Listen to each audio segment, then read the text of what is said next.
여러분 반갑습니다. 2020년 5월 15일 금요일 새벽입니다. 새벽 기도를 하나님 앞에 드리겠습니다. 먼저 기도드리겠습니다. 존귀하신 하나님 감사합니다. 오늘도 변함없이 저희들을 말씀 앞에 세워주시고 오늘도 말씀을 따라 살아가라고 은혜 주시니 감사합니다. 오늘 새벽에도 주시는 말씀을 통하여 또 말씀을 따라 또 살아서 하나님 앞에 영광을 올려드리는 존귀한 심령들 되어질 수 있도록 주님께서 함께하여 주옵소서. 예수님의 이름으로 기도드립니다. 아멘. 함께 찬양 드리겠습니다. 찬송가 616장입니다.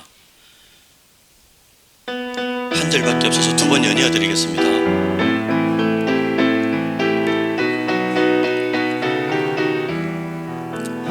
주를 경배하리 나 경배하리 주를 찬양하리라. 주를 경배하리 나 경배하리 주를 찬양하리라. 영화로운 주 이름을 모두 찬양 드리옵니다. 정성 다하여 주 찬양하니 주여 기뻐 받아주소서. 주를 경배하리 나 경배하리 주를 찬양하리라. 주를 경배하리 나 경배하리 주를 찬양하리라. 영화로운 주 이름을 모두 찬양 드리옵니다. 정성 다하여 주 찬양하니 주여 기뻐 받아주소서. 아멘. 오늘 새벽에 주실 말씀은 신명기 18장 되겠습니다. 구약성경 289페이지쯤 되겠네요. 신명기 18장 15절로 22절까지입니다. 구약성경 289페이지 신명기 18장 15절로 22절까지 제가 15절부터 읽어드리겠습니다. 내 하나님 여호와께서 너희 가운데 내 형제 중에서 너를 위하여 나와 같은 선지자 하나를 일으키시리니 너희는 그의 말을 들을지니라. 이것이 곧 내가 총회의 날에 호렙산에서 내 하나님 여호와께 구한 것이라. 곧 내가 말하기를 내가 다시는 내 하나님 여호와의 음성을 듣지 않게 하시고 다시는 이 큰 불을 보지 않게 하소서. 두렵건대 내가 죽을까 하나이다 하매 여호와께서 내게 이르시되 그들의 말이 옳도다. 내가 그들의 형제 중에서 너와 같은 선지자 하나를 그들을 위하여 일으키고 내 말을 그 입에 두리니 내가 그에게 명령하는 것을 그가 무리에게 다 말하리라. 누구든지 내 이름으로 전하는 내 말을 듣지 아니하는 자는 내게 벌을 받을 것이요 만일 어떤 선지자가 내가 전하라고 명령하지 아니한 말을 제 마음대로 내 이름으로 전하든지 다른 신들의 이름으로 말하면 그 선지자는 죽임을 당하리라 하셨느니라. 내가 마음속으로 이르기를 그 말이 여호와께서 이르신 말씀인지 우리가 어떻게 알리요 하리라. 만일 선지자가 있어 여호와의 이름으로 말한 일에 증언도 없고 성취함도 없으면 이는 여호와께서 말씀하신 것이 아니요 그 선지자가 제 마음대로 한 말이니 너는 그를 두려워하지 말지니라. 아멘. 예, 여러분들 반갑습니다. 오늘 새벽에는 선지자는 누구입니까? 라는 제목으로 말씀의 은혜를 나누려고 합니다. 우리가 읽은 본문 신명기 18장은 모세가 모압 평지에서 두 번째 설교한 내용이죠. 신명기 4장부터 신명기 26장까지가 모세의 두 번째 설교인데 그 내용은 이스라엘 백성들이 받았던 율법에 대하여 다시 한 번 더 모세가 모압 평지에서 언급하고 있는 내용입니다. 이 모세의 두 번째 설교 중에 16장에서는 재판장에 대해서, 그 다음에 17장에서는 왕의 직분에 대해서, 그리고 이제 어제 18장에서는 제사장에 대해서, 그리고 오늘은 지도자 중에서도 선지자에 대해서, 선지자에 대한 규례에 대해서 우리가 이제 말씀을 듣게 되는 거죠. 본문에 들어가기 전에 체크할 것이 제사장과 선지자가 연이어서 나옵니다. 이 차이점이 있죠. 크게 두 가지인데, 하나는 세습이 되느냐 안 되느냐입니다. 두 번째는 누구를 대변하느냐 하는 것이 이 제사장과 선지자의 큰 차이점이 되는 거죠. 여러분들, 제사장은 하나님과 사람 사이에서 죄인된 사람을 대변하는 존재예요. 그러니까 제사장은 쉽게 말하면 사람을 대변한다라고 보면 됩니다. 그러나 선지자는 제사장과 다릅니다. 선지자는 하나님과 사람 사이에서 하나님을 대변하는 존재죠. 그래서 하나님의 말씀을 가감없이 전해야 되는 존재가 선지자라는 존재입니다. 그리고 또한 제사장 직분은 하나님이 선택하신 아론의 후손이 대대로 물려받는 세습되는 이제 직분인 거죠. 그런데 선지자는 세습되지 아니하고 시대마다 하나님이 직접 선택하셔가지고 세운 직분자가 바로 선지자다. 그래서 이제 제사장과 선지자는 같은 것 같지만 다르다라는 것을 이제 말씀드렸습니다. 오늘 우리가 읽은 본문 신명기 18장 15절에서 22절까지는 이 선지자에 대한 내용으로 두 단락으로 나눌 수가 있습니다. 15절부터 19절까지는 장차 모세와 같은 선지자가 일어날 것이다 라는 것을 말하고 있어요. 그러면 그 선지자를 통하여 이스라엘 백성들은 반드시 그가 전하는 하나님의 말씀을 들어야 된다라고 언포하고 있는 겁니다. 두 번째 단락은 20절부터 22절까지인데요. 여기에는 참 선지자와 그러면 거짓 선지자가 나타날 텐데, 이 땅에 존재하는 이 선지자 중에 그러면 참 선지자를 어떻게 구별할 수 있느냐라는 것을 이제 설명하고 있습니다. 먼저 신명기 18장 15절 함께 보시겠어요? 제가 한번 읽어드리겠습니다. 신명기 18장 15절입니다. 내 하나님 여호와께서 너희 가운데 내 형제 중에서 너를 위하여 나와 같은 선지자 하나를 일으키리니 너희는 그의 말을 들을지어다. 아멘. 여기서 나와 같은 선지자라는 말은 쉽게 말해서 모세와 같은 선지자들을 말하는 거잖아요. 하나님과 이스라엘 백성들 사이에 중보자 사역을 했던 모세와 같은 선지자가 이스라엘에 나타날 거란 말입니다. 그 선지자를 세운 분은 오직 하나님이시요, 하나님이 신이 세우는 모세와 같은 선지자의 말을 반드시 이스라엘 백성들은 들어야 한다라고 강조하고 있다는 거죠. 그러면 왜 하나님께서는 이 말씀을, 그리고 또 가나안 땅 직전에 모압 형제 백성들을 모아놓고 모세를 통하여 전해야만 하셨을까? 두 가지 이유입니다. 하나는 이제 곧 들어가게 될 이제 새로운 땅, 젖과 꿀이 흐르는 땅, 약속의 땅 가나안에 들어가게 되면 그곳에는 거짓 선지자와 같은 점쟁이들이 오늘 14절에 나와 있습니다. 점쟁이들이 너무나 많기 때문에 모세와 같이 하나님이 친히 세우신 선지자의 말을 듣는 훈련을 하지 못하면 반드시 가나안 땅에 들어가게 되면 그곳에 만연하는 거짓말을, 거짓된 말들, 진리처럼 광명한 것들을 이제 듣게 될 거기 때문에 그 문화에 젖을 수 있으니까 그 전에부터 하나님의 말씀을 듣는 것, 이런 것들을 이제 훈련하게 된다는 거죠. 그리고 두 번째 이유는 무엇일까? 살펴보면은 나와 같은 선지자라고 말씀해 주셨어요. 즉 모세와 같은 선지자가 누구냐 하는 것을 알아야 된다는 겁니다. 놀랍게도 신명기 마지막 장이에요. 34장 9절 10절에서 이런 말씀을 하십니다. 제가 한번 읽어드릴게요.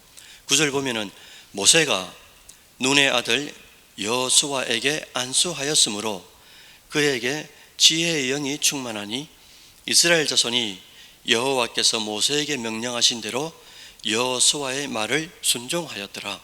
10절에 보면요, 그 후에는 이스라엘의 모세와 같은 선지자가 일어나지 못하였나니 모세는 여호와께서 대면하여 아시던 자요. 아멘. 모세와 여호수아 이후에는 모세와 같은 선지자가 일어나지 못한다고 또 신명기 마지막 장 끝 머리에서는 또 말씀하고 있다는 거죠. 이로 인하여 나타난 사상이 바로 뭐냐면요, 메시아니즘입니다. 즉 메시아 사상으로 발전하게 됐다는 거죠. 그럼 메시아 사상이 뭐냐? 죄악과 불행으로 가득 찬 세상을 심판하고 성과 행복의 세상을 성취할 메시아의 나타남을 갈망하는 신앙을 메시아니즘, 즉 메시아 사상이라 한다는 거죠. 마태복음 3장 2절에 보시면은 이런 구절이 나옵니다. 회개하라, 천국이 가까웠느니라 라고 이제 이런 말씀이 등장해요. 여러분들 마태복음 3장입니다. 2절에 이 말씀을 누가 전했을까요? 누가 전했냐면요, 예수님보다 6개월 먼저 태어났던 세례 요한이 이 말을 전한 겁니다. 이 세례 요한이 등장했을 때 유대 사회는 엄청나게 술렁거리기 시작했어요. 그리고 세례 요한에게 요한복음 1장 22절에 21절에 이렇게 질문을 합니다. 세례 요한이 이런 질문을 받아버려요. 그게 무슨 질문이냐면, 세례 요한 네가 바로 그 선지자냐? 라고 요한복음 1장 21절에 질문을 합니다. 여기서 말하는 그 선지자라는 말은 바로 오늘 신명기 18장에 등장하는 모세와 같은 선지자를 말하고 있는 거죠. 그런데 유대인들은 세례 요한에게만 네가 그런 선지자냐라고 말한 게 아니고요, 또 다른 한 사람이 더 있습니다. 요한복음 6장 14절인데요 제가 읽어드리겠습니다. 요한복음 6장 14절요. 그 사람들이 예수에게 행하신 이 표적을 보고 말하되 이는 참으로, 그 다음 뭐랬습니까?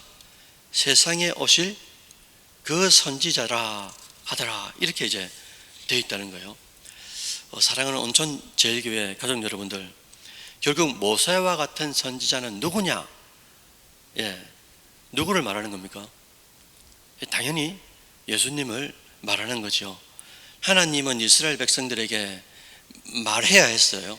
모세와 같은 선지자가 나타날 건데 너희들은 그의 말을 꼭 들어야 한다라고 말씀하신 것은 곧 우리의 유일한 구원자시고 중보자 되시는 예수님의 말씀, 예수님의 예언을 꼭 들어야 된다라는 말씀으로 연결된다는 겁니다.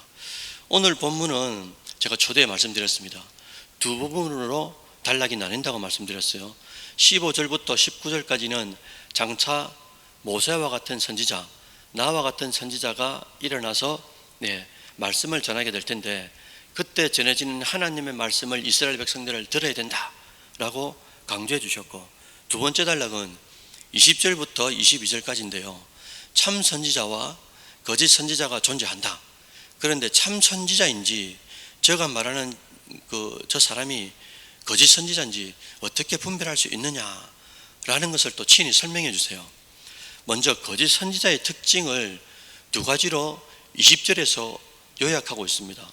신명기 18장 20절에 쭉 보시면 그 거짓 선지자의 특징 첫 번째는 뭐냐면요, 거짓 선지자는 하나님의 이름이 아닌 다른 신의 이름으로 전한다는 거예요.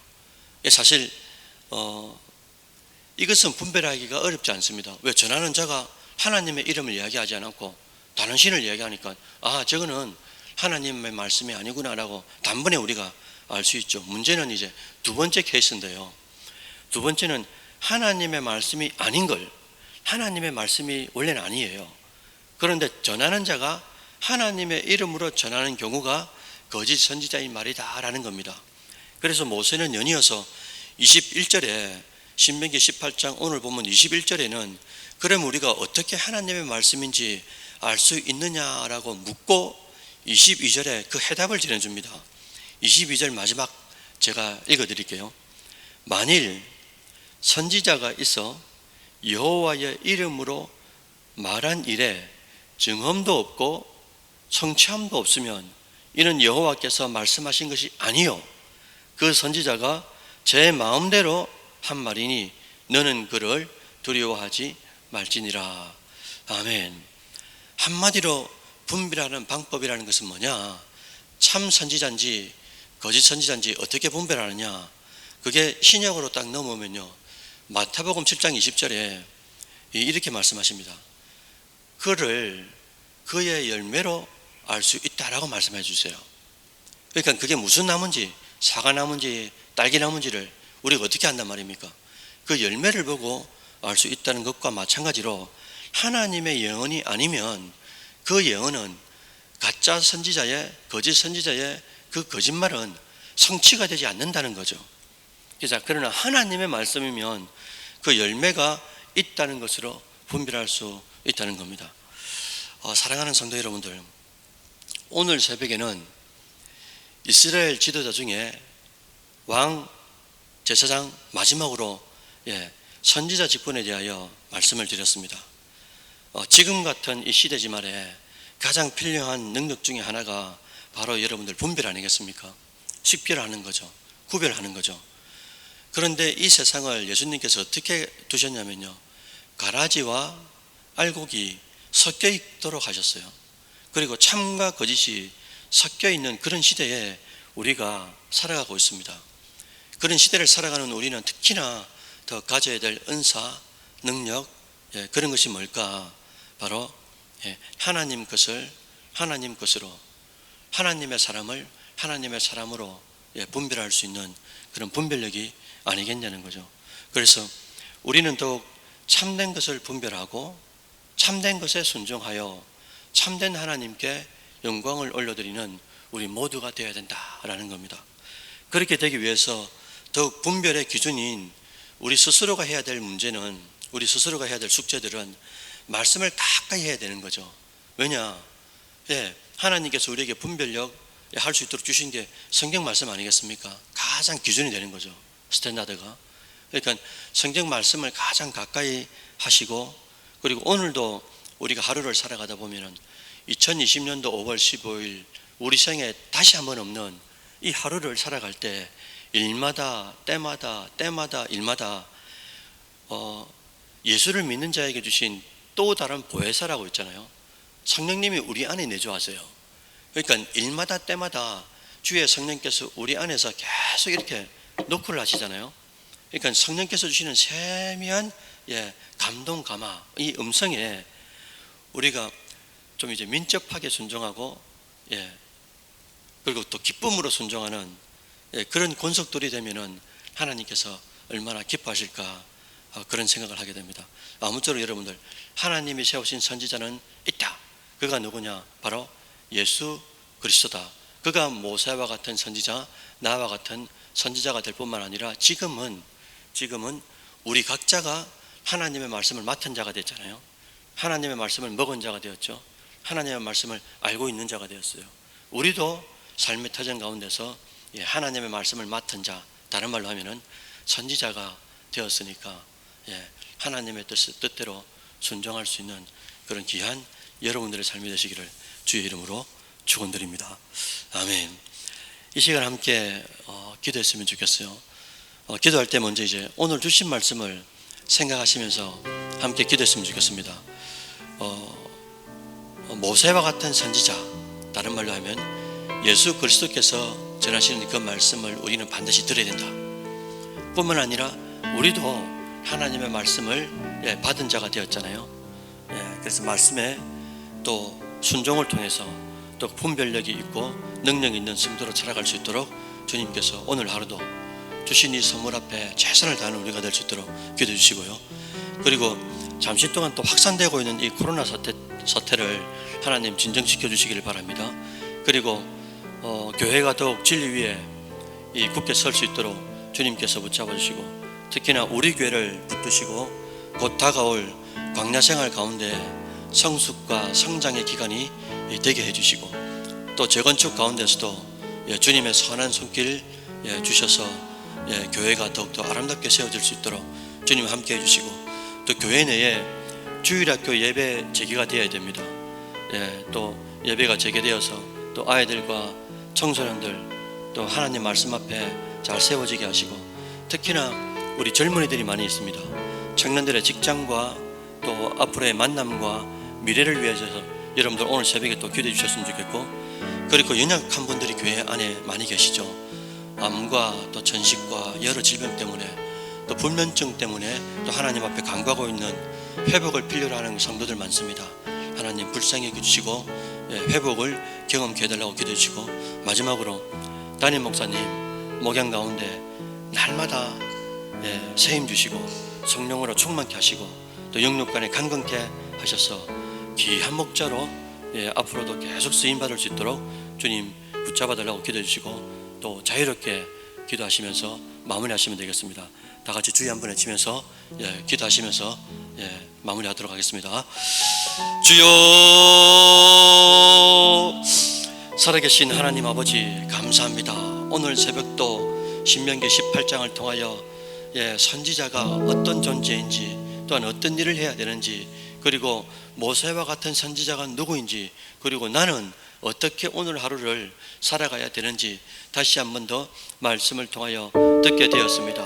존귀하신 아버지, 저희들 이 시대를 살아가면서 가라지와 또 알곡이 함께 살아가는 이 시대에 또한 아버지 거짓 선지자와 또 참 선지자가 아버지 함께 뒤섞여 있는 이 시대에 우리에게 꼭 필요한 능력이 있습니다. 그것이 바로 아버지 정말 분별력인데 저희들에게 분별력을 더하여 주시고 또한 아버지 분별한 그 상태에서 하나님의 말씀을 하나님의 음성으로 들을 수 있는 길을 주시고 그 가운데 기쁨으로 순종할 수 있는 저희들 되어질 수 있도록 주님께서 함께하여 주시옵소서. 저희들 하나님 말씀을 오늘 새벽에도 먹었고 들었습니다. 존귀하신 아버지, 저희들도 하나님의 말씀을 아버지 받은 자가 되었사오니 하나님의 뜻대로 또 삶을 살아서 하나님을 모르는 많은 심령들에게 하나님이 또 예수님이 성령님이 어떤 존재인지를 증거하며 살아갈 수 있는 예수 그리스도의 변호사가 되어질 수 있도록 주님께서 함께하여 주시옵소서. 존귀하신 아버지, 또한 간과없기는 아버지 코로나 사태가 잠시 확산이 되고 있는 아버지 과정 가운데 있습니다.